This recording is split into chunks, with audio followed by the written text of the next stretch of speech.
Mga kinatatakutan ko nung bata pa ako. Unang-una dyan ay yung sa pagligo. Oo, pagligo. Pag darating kasi sa part na magsashampoo ka na, di ba pinipikit mo mata mo kasi baka mahilaman ka. Lalo na pag, ano nga ba? Pag naghilamos. Oo, naghilamos. Panigurado, pikit ka talaga doon. Sa pagpikit ko, kung ano-ano pang iniisip ko. Baka pagmulat mo, nandyan na si Pennywise. Pagmulat mo, may dalda na nagsasalita. At kung ano-ano pang nakakatakot na nasa isip ko. Pangalawa, elevator. Ayokong sumasakay sa elevator.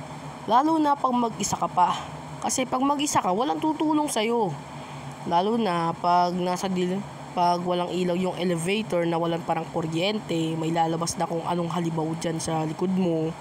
O kaya naman, kinatatakutan ko rin to kasi baka pag sakay mo, wala kang kasama, tapos biglang nasiraan.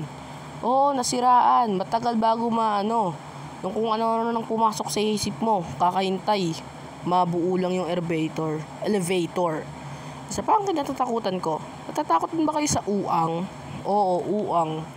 Para siyang katulad ng ipis pero ano nga ba yun? Battle hopper ba yun? Di ko alam eh. Yung battle hopper siguro, ay iba pala yun. Walang battle hopper sa mundo. Ano pala yun sa Mass Rider? Ba't yun napunta yung battle hopper dito? Ano nga bang tawag doon? Uang sa English. Basta uang. Natatakot din ako doon minsan kasi napakatigas niya. Ayoko namang kahit nga yung aso namin kinagat-kagat na, hindi pa rin siya nawawasak. Di nagbigay ako ng suggestion sa daddy ko. Daddy, ba't hindi natin pukpukin ng martilyo? Sabi niya, sige, ikaw pumukpok nang kumalat ang dugo niyan. Ikaw maglilinis hindi ko na pinukpok. Kakainis naman Sabi ko, tanggalin nyo na.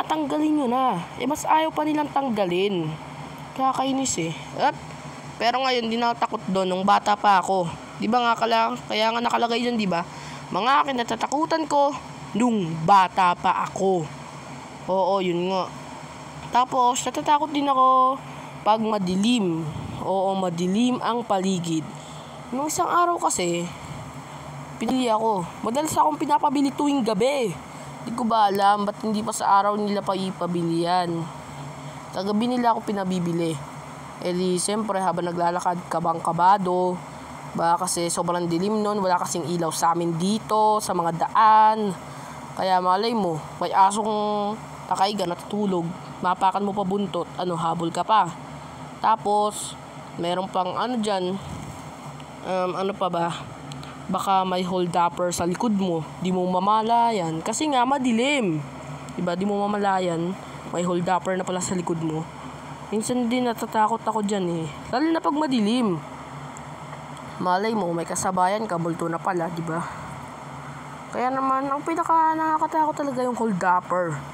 Oo, hold-upper. Lalo na pag mag-isa ka lang naglalakad, yun ang kinatatakutan ko yung mag-isa ka lang. Tapos, gabi pa. Kakainis Buti siguro kung umaga maraming tao. Kaso gabi pa, natapat pa sa gabi. Buti na lang, may kasama ka kasi kinakausap mo yung tindera, di ba? Okay. Bye-bye. Subscribe, like, and share kayo dyan Okay. At kung nagustuhan nyo yung laruan ng kahirapan part 1, part 2, at part 3, gagawa pa tayo ng part 4 kung gusto nyo pa. Marami pa tayong pwedeng itopic dyan Okay, bye-bye. Shoutout nga pala kay Tunerex dahil nareplyan niya ang ating message. Binidyo ko rin yun. Ini-screenshot ko. Sige na.